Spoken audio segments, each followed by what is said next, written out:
দেখুন আমি আজকে তড়কা বানাচ্ছি। নমস্কার বন্ধুরা, দেখুন আজকে এটা আমি করছি এগ তড়কা। প্রথমে কড়াই তেল দিয়ে দিলাম, দিয়ে আমি ডিমটাকে আগে দুটো ডিম একসঙ্গে ভেজে নিলাম ঝুড়ো ঝুড়ো করে।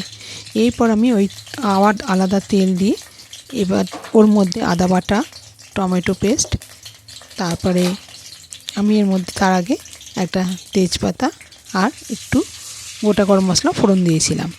দিয়ে পেস্টটা দেওয়ার পর তারপর আমি গ্রেট করে রেখেছিলাম পেঁয়াজ, রসুন, এগুলো সব গ্রেট করা ছিল, সেটা দিয়ে দিলাম। আর কাঁচা লঙ্কা নিয়ে আমি ডালটা সেদ্ধ করে, শুধু তরকার ডাল শুধু বলে যেটা সেটা ছিল না, তার সঙ্গে আমি মিক্সড করেছিলাম রাজমা আর ছোলার ডাল দিয়ে সমস্তটা মিশিয়ে একবারে কষে নিয়ে চাপিয়ে দিলাম। এরপর আমি ফুটে গেল ডিম ভাজাটা দিয়ে দিলাম, দিয়ে এটা স্যালাড আর রুটির সহযোগে পরিবেশন করে তৈরি হয়ে গেল আমার ধনেপাতা কুচি উপর থেকে ছড়িয়ে দিলাম। দেখুন কেমন হয়েছে। যদি আমার রেসিপিটা ভালো লেগে থাকে তাহলে অবশ্যই আমার চ্যানেলটাকে সাবস্ক্রাইব করবেন, আমার পাশে থাকবেন আর লাইক কমেন্ট করে জানাতে ভুলবেন না।